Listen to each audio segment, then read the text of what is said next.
Hey there, everyone. Welcome back to Utility Sports. And I saw a ton of comments on my way too early 2023 NBA mock draft saying, bro, 12 hours of live streaming, then a brand new way too early mock draft. Take a break over the weekend. So that's exactly what I did. As you saw on the channel, my co-creator Austin was creating a ton of the videos, but we're back. And I'm so excited. That little tiny break was awesome. Don't worry, I was not stopping any of my basketball intake. I was around the game, even more getting ready for free agency, spent some of that time prepping. And this is an example of that here in this video with the Detroit Pistons free agency preview, which I'm really excited for. If you guys are new to the channel, make sure to subscribe.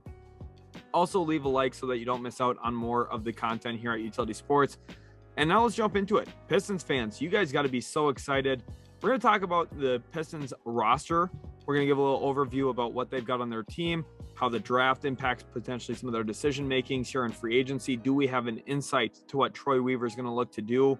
We're also going to look at some of the potential moves that he can make regarding the cap space, current situation, and how some of the recent trades like Jeremy Grant, Kemba Walker, how do they impact this team?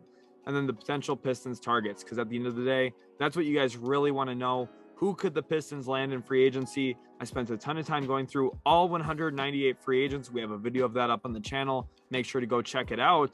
But I really, sat down and looked at some of the options that I thought made a lot of sense for Troy Weaver and the Detroit Pistons to go out and target. So hopefully you guys do enjoy this video. Again, Pistons fans, you guys are such awesome fans of your team. You bring a lot of energy and excitement around Detroit basketball. So now for the Pistons roster overview. They do have one really important cap hold here with Marvin Bagley III. His cap hold is rather high, but I think the two sides can work a deal out. There's going to be a significant reduction in price. He will not have a contract nearly as expensive as that cap hold is, which ultimately is a good thing here. Probably looking at something around 2 years, 20 million, maybe 3 years, 30, something relatively cheap. And then you look at the rookies. For anyone who's been watching the draft content here on the channel, you know that I think the Pistons won the draft, and it wasn't even close, in my opinion. Other teams did great. The Rockets specifically did really well as well. But Jaden Ivey was number 1 on my board. Jalen Duren was number 5 on my board. Getting 2 of the top 5 in a single class from my board, I feel like is a really great building point here for the Detroit Pistons. And ultimately, Duren's not ready in year 1 to be a top 5 guy from this class. He won't be. I would be surprised if he ends up being on the all-rookie team. But I think the long-term potential is there. And when you look at Jaden Ivey, again, he's probably not going to be the rookie of the year. Just because I have him number 1 on my board doesn't mean I think he's the best his rookie season. But give it 2-3 years, and those two are going to be lighting the league on fire. I really do believe that. Then under contract, it all starts and ends with Cade Cunningham. He's the best player on this team. He was the best player in his own draft class. And the Pistons made a great decision drafting him. Sadiq Bey, Isaiah Stewart, 2 really good grabs from a few drafts ago. Killian Hayes was the questionable selection from that draft. They took him over Tyrese Halliburton. Obviously, results-based confidence. You believe in Troy Weaver. That was a miss at the time, but he can fit off the bench for this team. I think going into the season, he maybe would start, but I think Jaden Ivey ultimately will really test him for that, and I wouldn't be surprised if Ivey starts from right away day 1 as well. Kelly Olynyk, solid, big. Not really sure I'm a fan of his contract, but he's under contract. Isaiah Livers, Saban Lee, Corey Joseph's opting into that player option. No surprise there. And they do have a $3 million team option on Frank Jackson, which I think if they did want to decline it would make some sense. But technically they have the option there to keep him under contract. And the thing you have to like here, you're looking at a pretty substantial group of players that are minutes eaters. There are a lot of players who deserve minutes in this league, and they've got a pretty solid base roster here. The fact that Cade Cunningham, who I think is really poised to take a leap going into year 2, I'm talking 20 plus points a game, 6 to 7 plus assists a game. He's going to have a really dominant year 2. I really do believe in Cade Cunningham in that regard. Just like at Oklahoma State, took him a little bit to adjust. And then once he did, started really knocking down a lot of shots, making big plays. I think we're going to see the same thing from him here in Detroit. And Jaden Ivey, Duren, they're going to be helpful at least in year 1. And then we look at the Pistons cap space. Coming into this offseason, they were estimated around $25 million in practical cap space, which is, cap space that they can really use. And then they traded away Jeremy Grant. And despite only getting a 2025 first from the Portland Trailblazers, which was via Milwaukee, and I know a lot of Pistons fans were confused, and ultimately I thought they could have probably gotten a little bit better value in terms of the actual trade. part of why I loved it still for them, and part of why I think it was not as bad of a trade as a lot of people talked about it as. I gave it a B- grade, and I think a lot of people were looking at it more as in the C to D range. The reason why it's not that bad, first of all, Jeremy Grant's not an all-star level player, never was, never will be. He's a solid 3-and-D wing, and emphasis more on the defense there than the three-point shooting. Pistons fans, you know exactly what I'm talking about. But the genius part here is, yes, $20 million is not that bad of a contract for a player like Jeremy Grant, but you freed up $20 million in cap space, as well as picking up a $20 million trade exception in that deal. The Pistons have a lot of viability and a lot of different options that they can pivot to. I've been talking about the importance and the ability to pivot being really a key factor in good management and good decision-making in a front office. Pistons really executed that well. And an example of this here is opening up that money that much, going into a spot where they had about $45 million in cap space. They could take in a Kemba Walker and still have more than enough money to sign someone to a max contract this offseason. And the ability to take in Kemba Walker on draft night, yes, it did kill some of that flexibility, but it ultimately netted you Jalen Duren, who I'm a big believer in, and I think that Pistons front office is as well. The fact that they added him on draft night just for the expiring contract of Kemba Walker is flat out genius. We see teams giving up picks to get off of contracts. The Pistons are one of those teams benefiting from that, pulling in picks who end up being good players like what I think Jalen Duren's going to ultimately become. So now at this spot, who are some potential Pistons targets? I look at forward Miles Bridges from the Charlotte Hornets. He's a restricted free agent. And up to this point, there are numerous reports out there, including from Brian Windhorst from ESPN, saying that Miles Bridges has not been offered the max contract from the Charlotte Hornets, which shows a little bit of reluctancy on their end of actually wanting to sign Bridges to that max contract. If they were going to offer it, it would be a done deal already. I understand some of their hesitancy, but he's a legitimate free agent out here who's going to have some good offers. DeAndre Ayton as well, another player who Phoenix did not offer a max extension to. Again, understandably, I would not want to offer a max to DeAndre Ayton. I think he's a good player. I think he's probably a player worth 4 years, 80, not worth 4 years, 125. That's really my estimation on him. But he's out here, and he is a potential target that the Pistons could look at. But I think the Jalen Duren selection maybe cloudies that a little bit, and I think that's a little bit of a foggier situation than it was, a week ago after trading Jeremy Grant, where a lot of people were assuming Ayton to Detroit kind of seems like a done deal. Then they draft Duren on draft night, and everything kind of gets shaken up from there. Zach LaVine is an unrestricted free agent. You can see this top tier, this top line, definitely the top three players that I think the Pistons would consider this offseason. Ultimately, I don't think LaVine goes to Detroit, though. The Bulls are going to retain him if I had to guess. But they would be interested in adding him, and he would fit this roster, even though, yes, they do have Jaden and Cade.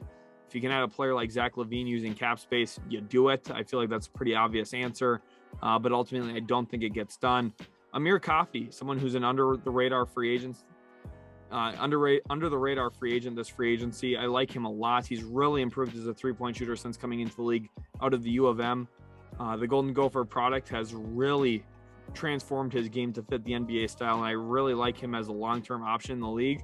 Now, I don't think he'll land in Detroit, but I think he'd be a really good option for them that fits this roster. He's about 6'7", can defend, can shoot, and can actually handle the ball a little bit. So I would really like him coming off the bench for this team. Mo Bamba is the name you're going to hear a lot.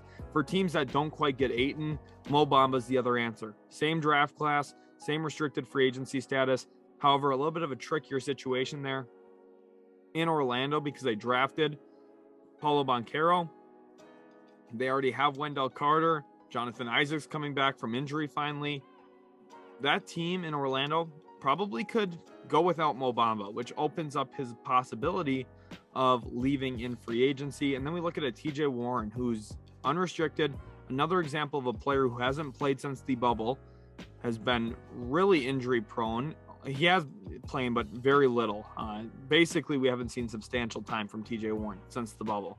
And yes, he lit up the bubble, but it was the bubble. A lot of crazy things happened. I don't know if I'm a big believer in TJ Warren, but I think he actually has a pretty good fit here in Detroit, especially on what would probably be a one-year prove-it deal. So let's go ahead and talk about my dream scenario. If I'm in Troy Weaver's shoes, what am I trying to get done this offseason? And I think it's pretty obvious. First of all, you have to trade Corey Joseph, whether that takes a second rounder to get off of him. There's got to be options out there to move off Corey Joseph because that cap space is really important to me right now. Roughly, they have about $35 million. For my plan, you're going to have right around 39 to 40-ish, which is what Corey Joseph gets done here. You trade him in a couple seconds or 1 second, whatever it takes to get off that $5 million contract. It's really important right now for Detroit, because you go in and you sign Miles Bridges for the max. You have to max him. Otherwise, Charlotte is going to match the contract. The nice thing for Detroit, this team has not been in the luxury tax in essentially forever. They have Cade Cunningham, who's really awesome, and I think would be a great fit next to Miles Bridges. You have Jaden Ivey. You'd have two of the most athletic players in the league with Bridges and Ivey, honestly. And you have Marvin Bagley still. You've got this team with a bunch of interesting players. Now you add someone who has really improved his game, improved from behind the three-point line. Again, is highly athletic, a great lob threat and transition, and all around just a really good player, even if it's a slight overpay. Who else are you paying right now? Cade Cunningham's on a rookie contract. Bagley's not going to be that expensive. Stewart, Hayes, Bay, rookie contracts. Ivy, Duran, rookie contracts. You don't need to worry about that. You use the remaining cap space then to go out and sign center Mo Bamba, who is roughly 3 years, $42 million or so is kind of the market I'm expecting for him. A few million over that price point of where you see the mid-level exception players sign, which is perfectly fine here. When you sign Mo Bamba to that, it gives you a big who is probably much better than Jalen Duren is the day I'm recording this, the day I'm speaking. Now, I think Duren's going to be better than Bamba long term. I really do believe that. But Bamba right now is a good fit onto this team and gives you a few years where if Duren takes a little bit of time to get to the point where you want him to be, that's perfectly fine. Bamba can slot in and have a nice role, has a little bit of a nice inside-outside game, can do some important stuff for you. And then you can also use your mid-level exception on top of this to go over the salary cap, because the mid-level exception is an exception, as it says in the name. And you could go out and sign a forward like TJ Warren to a 1-year, $10.26 million deal, which is the exact money there for a mid-level exception for a non-tax paying team like Detroit. And it's like essentially a prove-it deal on what market value is going to be for TJ Warren. Now there could be a second-year option where it's a both option that gives TJ Warren an option to maybe opt out, but also gives the Pistons an option to opt out. That could be valuable as well for both parties. Maybe TJ Warren wants the flexibility, but the Pistons also don't want to tie themselves to TJ Warren for a couple of years. There's optionality here in this. TJ Warren, though, you look at him and say, he could be a 3. He could come off the bench for us. This could be valuable. You look at a potential starting lineup next year for Detroit of Cade, Jaden, Miles Bridges. You've got then Marvin Bagley, Mo Bamba, and then coming off the bench, you have Killian Hayes, TJ Warren, Saban Lee. You're also able to play at the 4-5 position. You got a combination of some other players. You know, I haven't even said Sadiq Bey yet. I should have said Sadiq Bey in the starting lineup. Excuse me. Marvin Bagley maybe off the bench. I mean, look at the options here, right? You've got a collection of talent. Your team goes from incredibly thin to very deep. You can maybe even trade Kelly Olynyk at this point if you're able to add Mo Bamba. And you've got a ton of options here. If they trade Olynyk, they could go out and make another signing similar to the Mo Bamba one. Maybe that's where you do bring in an Amir Coffey, and you can retrofit this team, build around Jaden, build around Cade, and everything works really well here. I like this a lot for Detroit. I really do. I think if this situation comes to fruition, Detroit could start competing way sooner than anyone's expected, especially since I do believe Cade Cunningham is going to take a monstrous jump forward. I'm talking 5-6 points a game more, 2-3 assists a game more. Again, probably a rebound or 2 more. He's going to be way better next season than he even was this year. And we saw toward the end of the year how much he was heating up. Expect even better next year, Pistons fans. This is a really good scenario for me. Bridges, Bamba, TJ Warren. You also have Bay, Hayes, Cade, Jaden, Stewart even off the... I mean, there's so much talent here. Bagley. I like this a lot for the Pistons. This team, the whole point of this video here is to highlight how the Pistons can go from a team that's picking in the top 3 to 5 every year to a dangerous team in the play-in, and a team that 2-3 years from now we're probably talking about as a really serious threat in the Eastern Conference, period. I really like where the Pistons are headed. Troy Weaver inherited a lot of garbage. I've been really critical of him at times, specifically on the Killian Hayes selection, but with where he's currently got them now, some of the luck in the draft with, you know, Jaden Ivey falling to 5, Cade Cunningham getting the first overall pick, he has managed this ship very well in a lot of different ways, so that's a huge credit to him. Pistons fans, if you did enjoy, make sure to leave a like and also subscribe to the channel. Huge thank you for sticking through this video and watching. go give us a follow on Twitter. I'll be answering any mentions or DMs. If you DM me a question about your Detroit Pistons or about the NBA in general, I would love to answer them. So go give us a follow on Twitter. Links in the description for that. Thanks again, guys, so much for watching. Hopefully you did enjoy. Leave a like if you did, and we'll catch you in the very next Utility Sports video.